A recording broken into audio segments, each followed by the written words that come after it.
Good morning, and thank you very much, and wonderful to be here with you today and to have this terrific opportunity to, I think, hopefully share a few ideas, share some of my experiences. Thank you so much for the wonderful introduction, and thank you also to Pancreatic Cancer Canada, an important organization here that, again, many years ago did not exist, but does now. But also to Sandy, Pearl, and Louise and your families for putting together and starting this important educational symposium last year, and happy to see it moving on now into its second year and hopefully beyond. Also to L'Oreal's, other folks and names that I have heard for many years, the Aldrich family and others that I know have been connected to many of the activities.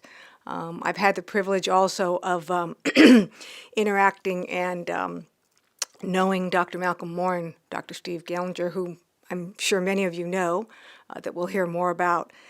But I think that, you know, as Libby shared with you, I too lost a family member. And when my dad died, we were lost, just like Sandy was talking about, just totally lost, had no idea what to do. And he was diagnosed and died really in a 75-day period, which was pretty short. And unfortunately, in too many situations, that is the situation, which is not good. And this is 1998, so we're talking, for those of you that are younger, we're talking like certainly before iPhones, and we're talking really before Windows, and we're talking before many, many aspects. And the internet was just kind of sort of really new.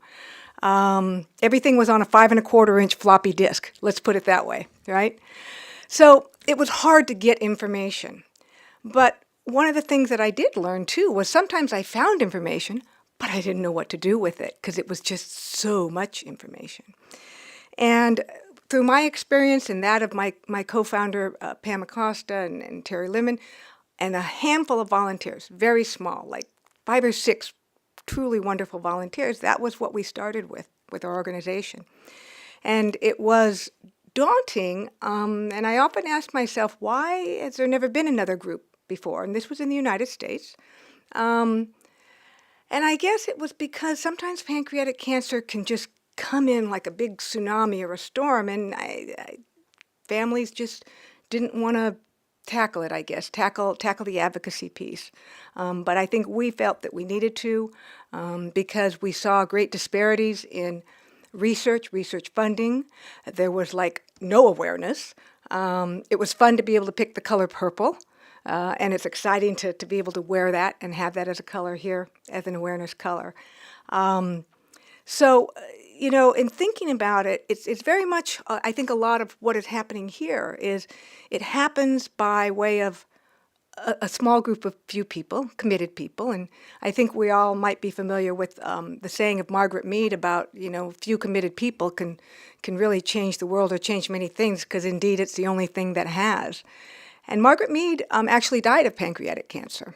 And I think that those are words that I've always used kind of as part of my thing, because when we were first starting out, just really small, literally, you kind of look at it and you go, God, how are we going to have our voice in public policy? And in our case, it's Washington, D.C., but it doesn't matter the country. It's how do you raise your voice to your policymakers, to influence their thinking, to get them to pay attention to things that are important to you as their constituents, as the taxpayers, as the country's citizens. How are we going to get researchers to pay attention to a field that, by and large, sometimes is very underfunded? It's tough. It's very, very tough. And so we looked at all of that, but we kind of just set out and did one thing after another to create programs that we thought were needed. The PALS program is one of the programs that I created at PanCAN, Patient and Liaison Services, and it was really, in large part, designed to be, think of it kind of like a concierge, but it was really a lot of what I wanted when my father was diagnosed. Same thing with Pam when her mom was diagnosed. We all knew what we wanted. I think everybody here, that whether it's pancreatic cancer or any cancer, I think you know what you want help with. You want to be able to talk to people, and you want to be able to get information and help understanding that information. And so that was one of the resources that we did create. So I'd like to share with you today, I think, a few things to hopefully put some things, I think, in perspective a little bit about some of the programs that I have had the privilege of working on, but also, I think, to help us think about some, I guess, what would I say, like pieces of the mission for Pancreatic Cancer Canada. You know, what do they need to focus on that are important issues for you? In, I think, 99 or 2000, we started PanCAN in 99, we had an educational symposium much similar to this. We brought together patients and doctors just like this for the very first time, and we said, what do you need help with? What's important to you? And this is a lot of, I think, what's been going on here in the dialogue with this educational symposium and also within Pancreatic Cancer Canada. So this slide here is one of my, I have a couple of slides that are like standard no matter where I am because I think they're so important.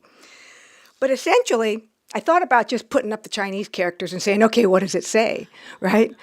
The point is like me, perhaps many of you do not come from a scientific background. And so I know that when we were talking to the doctors and all this stuff, they're telling me this stuff, and I'm going, oh my God, this is like, don't understand this language. And I don't know if any of you have ever sat with perhaps some health professionals that are perhaps very well-meaning, but having a difficult time putting into plain, simple language what it is that we're supposed to understand. And so for me, this is a very important point that you have to be able to explain it, meaning the scientists. And so I do have a chance to talk with a lot of scientists, and I say, if you can't explain it in a way that our moms or dads can understand this, this is not going to work. And so translation, whatever it is, to me is absolutely crucial.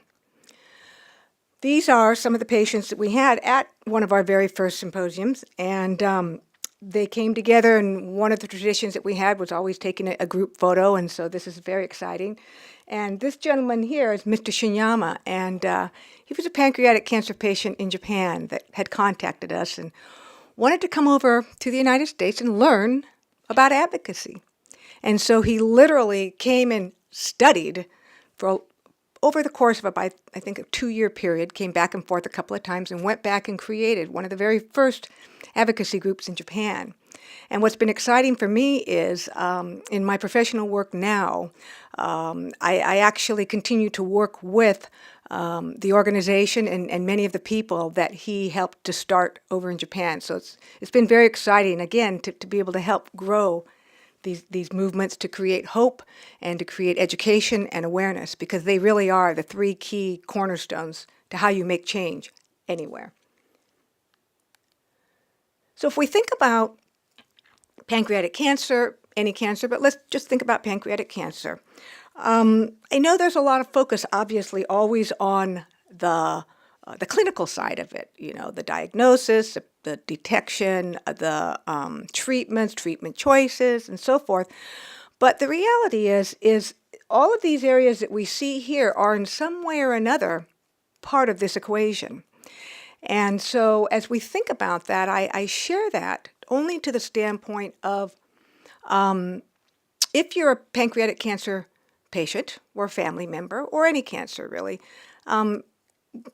please remember to keep in touch with these various aspects of things as you go through the journey, because the psychosocial side is very important. The caregivers, tremendous impact on caregivers as well. And so we all need to remember to be mindful of that to help everybody through the process. These were advocates in Japan, as I said, and so I've continued to work with them to help build advocacy in Japan and other countries around the world. So if we think about pancreatic cancer, I tried to kind of separate it out here in a little bit of an analogy, but there's the journey, there's the highway that you travel on. You got to have a roadmap to kind of know where you're going, and then of course the compass, which hopefully empowers, and we can figure out where we're going with this. So if we think about who's in the sandbox, you have the patients, you have the family members, and then in terms of the research in the medical world, we have the academic research side, and then we have, let's call them the translational researchers, which a lot of them work with the academics and then try and translate it to bedside. So taking basic science, things that are really at a fundamental scientific level, but translating them into something that helps us clinically, whether it be a diagnostic method or a better method of treatment or a way to deal with side effects. The basic science supports what we do over here in the clinic. Now, sometimes the time it goes from basic science, or the time it takes from basic science to the clinical application, is years, a long time. And I know, I'm sure all of us, and I can speak for all of us when I say that I think as patients and family members, particularly with this cancer, there's a tremendous urgency that I sometimes get really frustrated because it feels sometimes like things move slower than just slow. But I can say that I think it's encouraging that a lot of things are starting to happen, and things are starting to I think, it's a little bit like Jell-O. You got to make it and it's got to sit there, but at a certain point, certain things start to gel. And if we look at our lineup of our speakers today, I'm really excited about these presentations. Immunotherapy is, I think, in time, has tremendous potential for pancreatic cancer. And it's an area that's still emerging, but just go look at what's been accomplished in melanoma in the last few years in terms of progress, right? And this was a disease, again, that for a long time was stalled, if you will. And then all of a sudden, boom, boom, boom, a bunch of stuff started to happen. And I do believe the same potential exists for pancreatic cancer. But over here, we have policymakers, funders, regulators, industry partners, very important. The investments that they make in trying to develop therapeutics, diagnostics, imaging, incredibly important. And then on this side, we have researchers, clinicians, nurses, social workers, everybody that makes up part of that healthcare team. So if we connect the dots and think about it, these are all the sectors that I just described. And in here, it's generally, this is like the advocacy organizations, the Pancreatic Cancer Canadas of the world. They are really the hub and the nucleus, at least the way I see it, from how many things can evolve. They have the ability to influence things, bring people together, make stuff happen. And I think that's a very, very important opportunity, responsibility. And in Canada here, Canada's a big country, a lot of ground to cover. So if we think about the highway, okay, I can tell you that I know with my dad's situation, it's not like a straight line. It's kind of zigzags and things change, and it's just sometimes very complicated. As Sandy mentioned, there's more treatments available nowadays. So in a way, it's, how would I say, at first in pancreatic cancer, there was like next to no treatments available. There was like one approved drug, two maybe for a while. So on one hand, we would lament over the fact that there's not enough choices. Now there are starting to be more choices. But with choices also come the need for decisions, and then how you make those decisions, which becomes very difficult at times, and not always yet scientifically simple. It's very complicated still. And so choices are good, and if you ever know anybody that had breast cancer, for example, if you're a breast cancer patient, my gosh, you have choices like all over for everything, no matter what stage of diagnosis, everything. And so again, choice is good, but at the same time, be careful what you wish for, because too many choices sometimes can become confusing, which is why education and being able to have resources like this Symposium, Pancreatic Cancer Canada, and others to go to help you understand it, that's the key. So this is just a little diagram, and it's actually more of a cartoon to just really illustrate that the process to get drugs approved in the United States is a very complex, long one. It can take anywhere from the time that something is, let's say, a concept. Maybe you've heard the word a target. From when they validate a target, which is like a gene or a thing, that's in us, to taking it over here to become a drug that is commercially available. We could be talking 10, 12, 13 years, perhaps, and upwards of billions of dollars of investment, which is why it's so important to have public-private partnerships. So, for example, using the United States as an example, we have the federal government, you have the National Cancer Institute, which funds a lot of the public research, but then they develop partnerships with academic centers, but also with private industry, because ultimately to get it into a phase 3 study, which is, the large-scale studies that then move it into clinical use, a lot of money, a lot of patience, a lot of time and energy, and that requires the partnerships with the private industry and the private sector. But there's all these different steps, and nowadays with a lot of the medicines being targeted therapies, perhaps you've heard those words, it revolves more around our genetic blueprint, and there's a lot more complexity involved. So as we think about this, understanding choices, okay, in order to make decisions. What do patients want? So I did some research a while back to ask patients. Now, the reality is, I think I had a pretty good idea what the answers were based on dealing with thousands of patients through the years. But what I've learned from my academic colleagues is, in order to change things in a meaningful way, meaning at a government level, at a national level, at a policy level, it's based on scientific evidence, and it's based on publication and things that are measurable and have been measured in a scientific manner of sort. So I did a little study, and I asked patients and caregivers and others, would any of these services, what would be of help? How do you make your decisions? What helps you make your decisions, right? And so I asked them, would it be helpful to understand the potential risk or benefit of the treatment? 85% said yeah. But the reality is, I know that, in a lot of situations with my dad, that wasn't really ever discussed. And so what that says to all of us, or should say to all of us, is we need to be prepared. And when we're talking to our health professionals, to learn to be able to ask questions, because health professionals are busy people. And I don't know about in Canada, but I can tell you this. In China, some of the doctors there on their clinic day, they see 100 patients a day. Now think about those numbers, 100 patients a day. That is so many people. They don't have time. A lot of them just do not have time. And the reality is, in the United States, at least in our system, much of it being private insurance, a lot of it's not reimbursed. And so there's these other factors that influence how much time our doctors do and don't have to spend with us. I don't think it's not that they don't want to spend time with us. Sometimes they just can't, practically speaking. Another question is to understand what's involved with the treatment itself. And again, people want to know that. So the other question, so then I say, okay, well, where do people get information? And I know that a lot of people get information from the internet, but not all information is good. I know that. But, we looked at it and said, okay, I know that a lot of them do get it from the nonprofit organization. So PanCAN, the organization that I co-founded, that was why I created the PALS program, because I knew patients were going to call and want to get information and help with the information. So we created a program to be able to deliver, in a sense, patient navigation type services.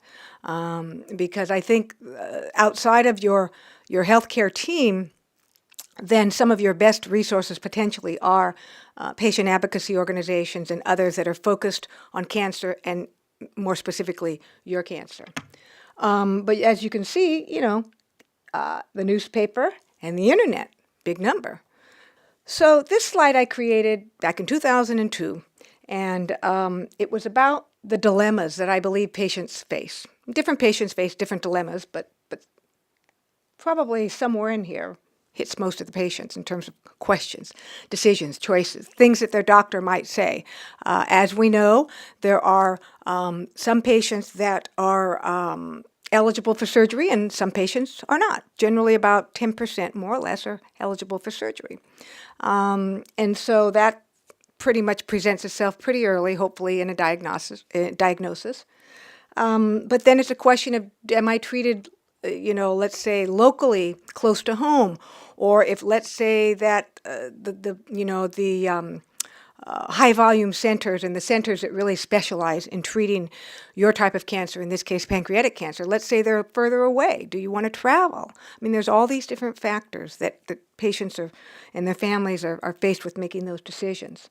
Do we want to participate in a clinical trial? What's a PET scan? I mean, these are things that patients have the dilemma of dealing with.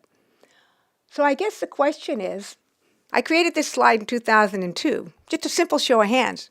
Here we are in 2014. How many of you think a lot of the same dilemmas exist that patients have to deal with? Let me see like a show of hands. I don't see too many hands not going up, right? And so I'm preaching to the choir to a certain extent, and I realize that. But I think you're right. Now, what do I think is different between then and now? Well, I think a couple of things are different, for sure. The whole thing about personalized medicine. Okay, so let me see another show of hands. How many people have heard the words personalized medicine? Okay. Targeted therapies? Just keep raising hands, yes, no. Okay. Precision medicine. Okay.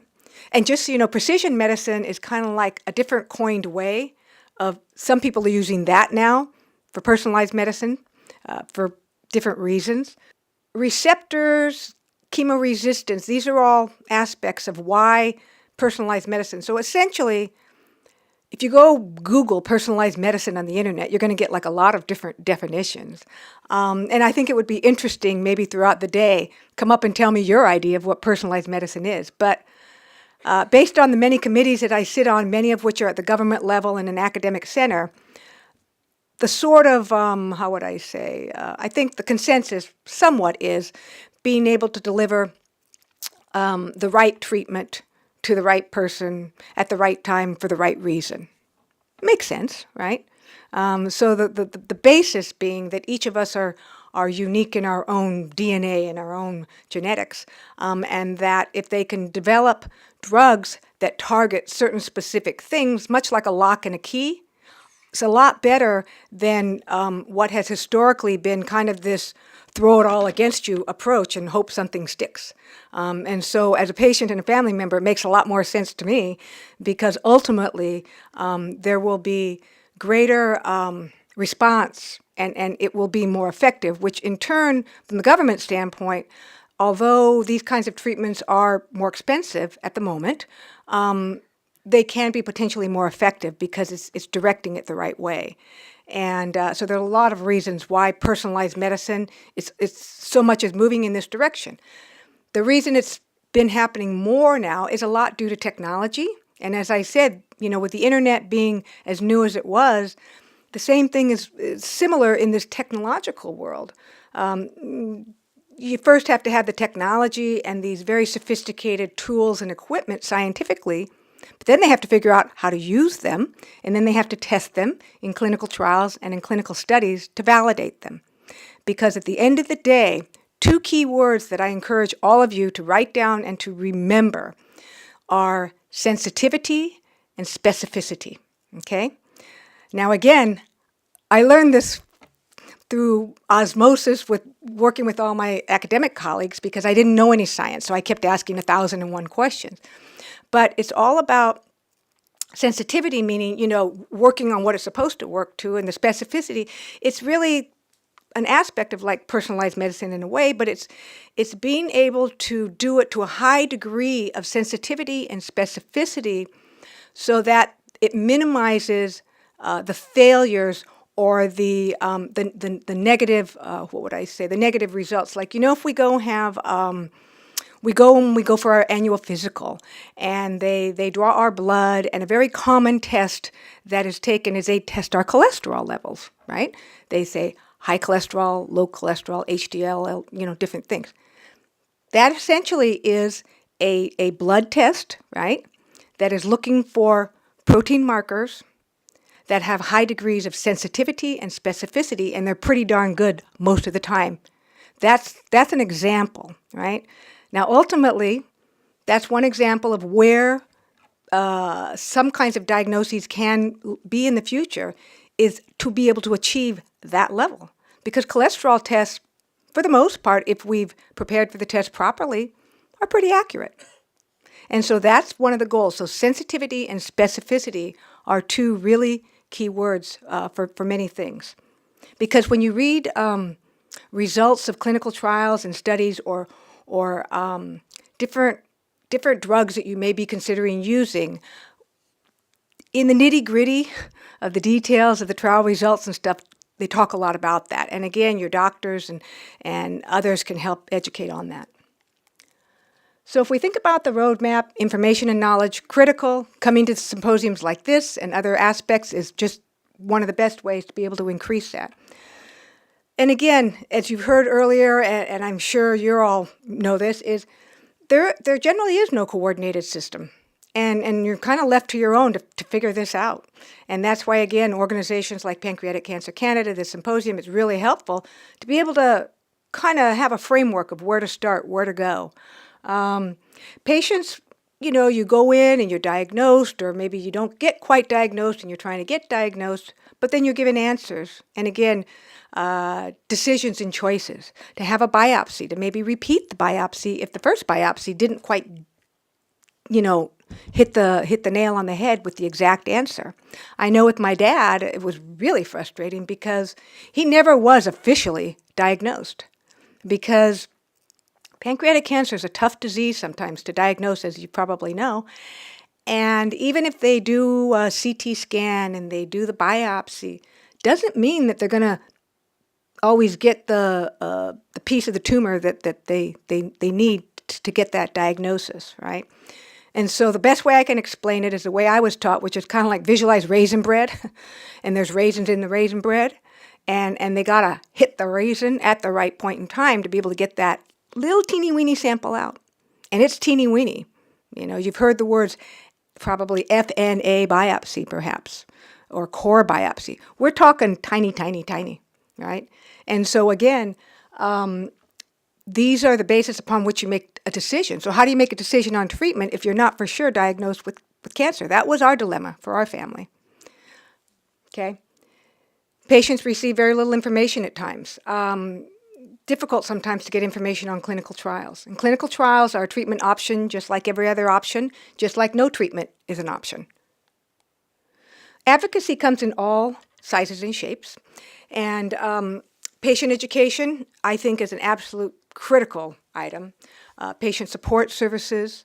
And many of us have had the opportunity through the years to sit on academic committees, to sit alongside the scientists as a layperson, but to be able to listen to the discussions as they design clinical trials, as they debate this way or that way, or which design of study they should do. And so for me, it's very good because it helps to, I think, understand from the scientist's perspective the things that they do struggle with. Because they do. Because in this cancer, it's just not an easy cancer. It's a difficult cancer. The organ's like way back in there. It's called chemo-resistant, right? We've heard that word.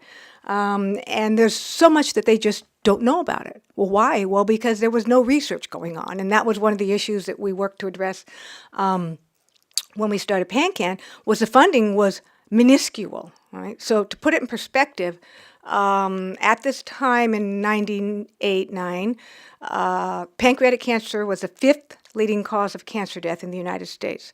So there was lung cancer, colon cancer, breast cancer, prostate, pancreas, something like that. And the breast cancer advocates, how many people know October is Breast Cancer Awareness Month and it's pink? Just about everybody that I know. Everywhere you go and you look.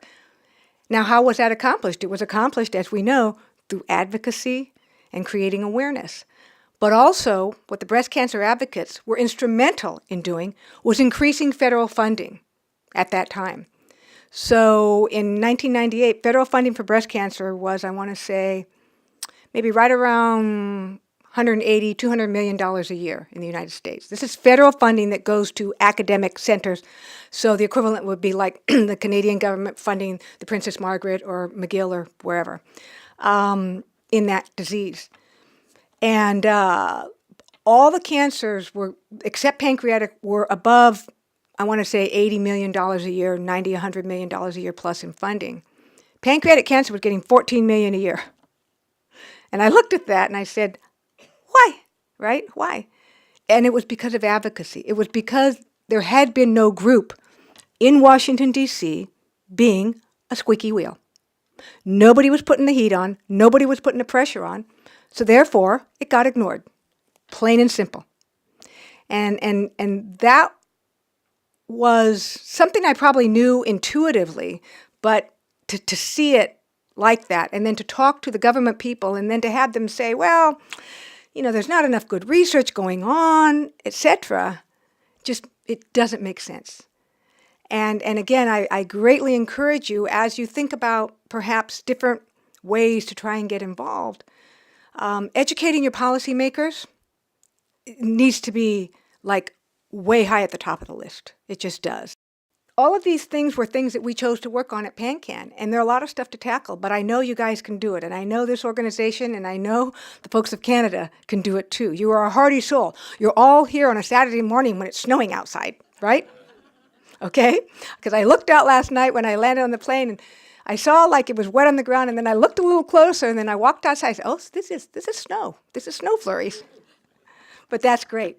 And I know you can do it, but, one of the things I remember that Pam Acosta and I used to look at each other and we would kind of say to ourselves, and to the other few handful of volunteers that we were, because all of us were volunteers at the time. We had like no money to start the group, and we were like 6 volunteers. But we all said, well, if we don't do this, whatever this is, who is? And I think that's the question here. If this organization doesn't take the lead and rally the people behind it, who else is going to do it? I don't think anybody else is going to do it. Researchers can't do it for you. They're busy doing their research, and they need advocacy groups and the community as their partners. Government, I guarantee you, is not going to do it for you. So that doesn't leave too many other people. And so I really encourage you to think about just one little thing that you can get involved in. And even if you're at home or whatever, you can pick up the phone, you can write a letter, and hopefully there will be campaigns that will help direct you in that way. So as I've gone on from PanCAN, I set up this Global Advocacy Leadership Academy to try and help develop capacity for groups and people and organizations. Again, in all of these areas, because these are all the areas that no matter what you're doing, you need to work within. And so one aspect of my practice now deals with helping patients and families, one-on-one with helping them really understand their choices, their treatments, their decision options, if you will. Understanding, they get all this information, and so really helping them understand the resources. Another area is working with academic centers, working with nonprofits. But again, I think my whole philosophy, if you will, is trying to help build teams of people that are going to focus on these topics and get everybody mobilized, into action. Because at PanCAN, what was exciting was we started with 6 volunteers. I was with the organization for about 5 years as chairman and CEO, and then I was very excited. The last year I was there, which was 2004, we had something like 200 events that were awareness and education events across the country going on. And we had lots of things going on. We had increased federal funding, that $14 million number that I mentioned. It was then up to $52 million and growing. And that's per year. So in the aggregate, that money does add up.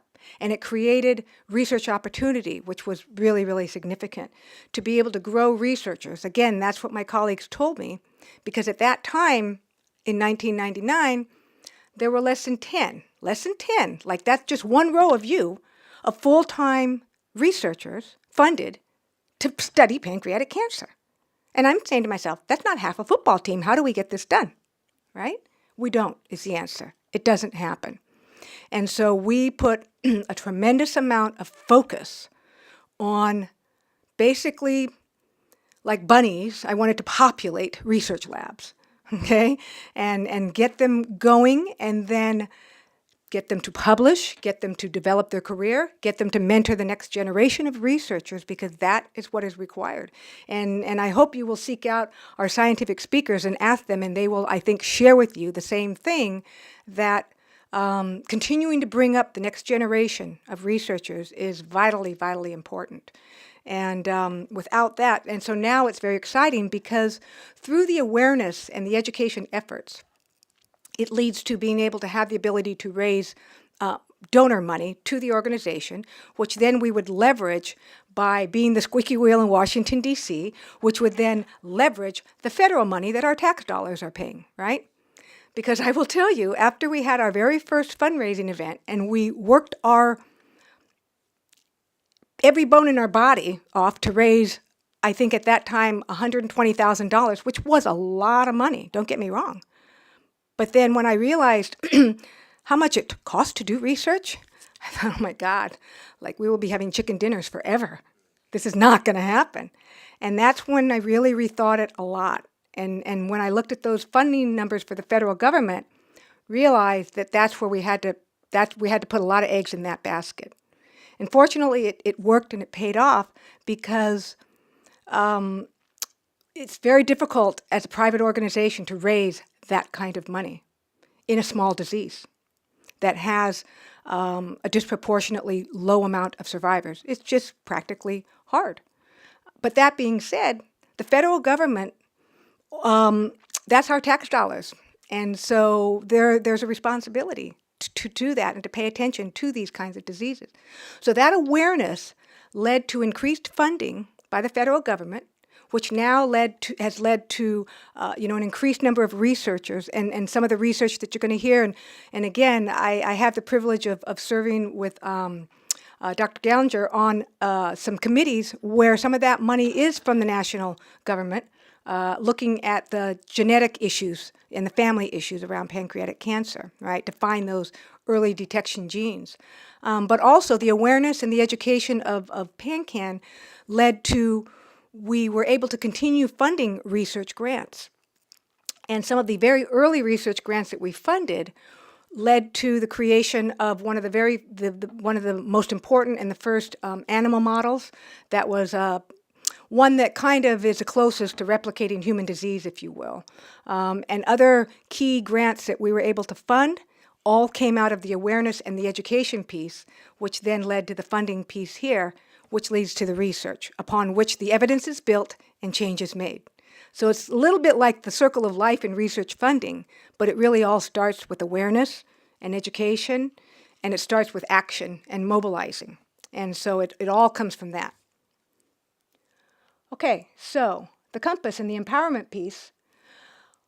When we created our volunteer program at PanCAN, we called it Team Hope. I love acronyms, right? So HOPE is Helping Our Patients Empowerment, was an acronym that I coined at the time.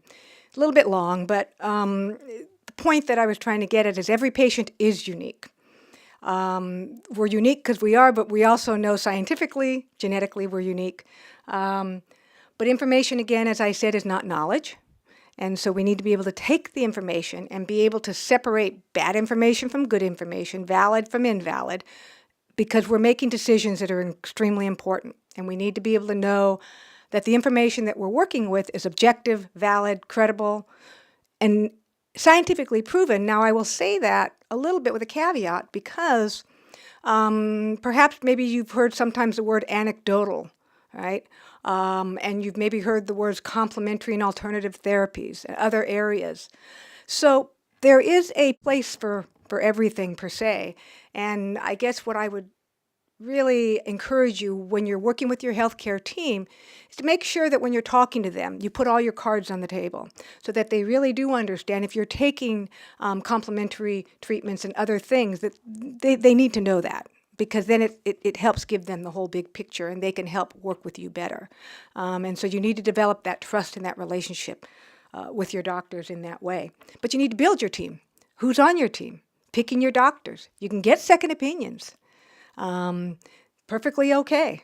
And there isn't a doctor that I do not know that would be uncomfortable with getting a second opinion. In pancreatic cancer, sometimes the diagnosis, I will say getting the right diagnosis, and when I say that, I mean not just pancreatic cancer, not just adenocarcinoma, I mean really the right diagnosis by experts, critically important, because that will set the stage. That and getting your tumor staged properly by way of imaging, high-level, high-quality imaging that is designed to be detecting tumors in pancreas patients, because not all imaging is alike.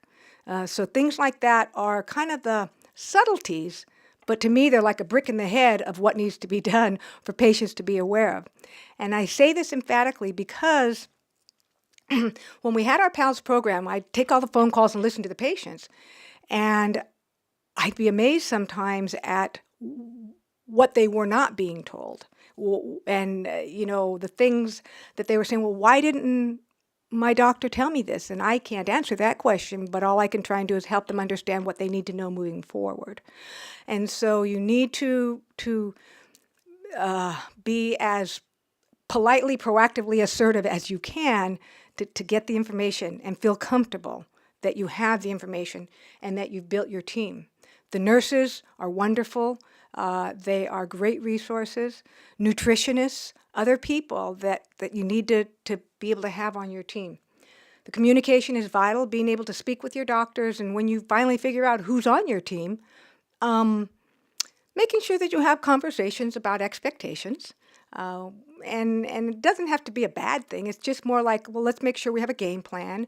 The types of things that you may want to be calling them on if you're having symptoms or side effects or issues, or if you've just started your chemo treatment.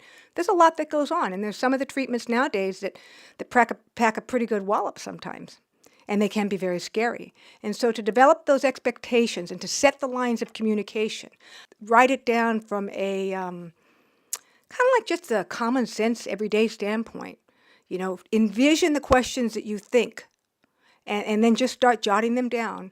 And the one thing that you might want to think about is when you do sit down with your doctors, knowing that you have a limited amount of time, you really need to prioritize what you're going to talk to them about. Because I know a lot of times many doctors would say, I get these patients and they come in with like a list of 50 questions and I can't answer them all.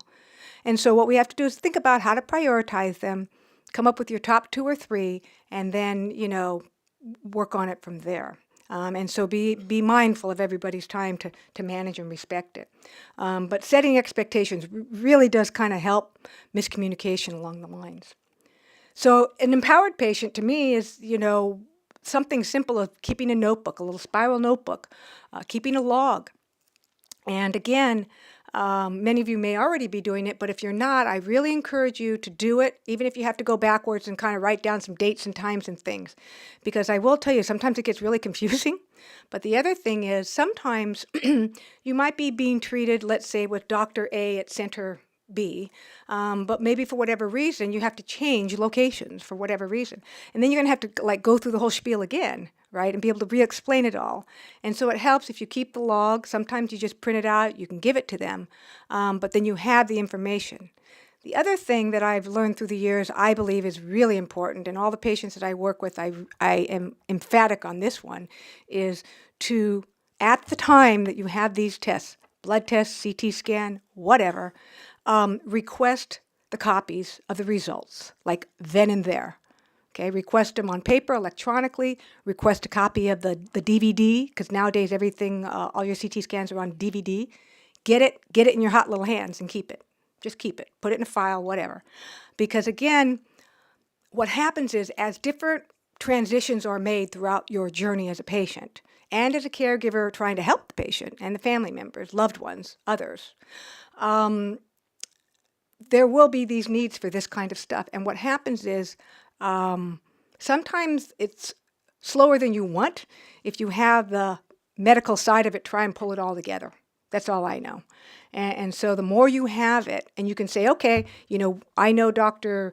X, we're coming to you for a consult or a second opinion or perhaps, if you can just, boom, send it to them and show up with it, it just really says several things. It says, one, that you're an empowered, proactive patient, but it really helps kind of move things along.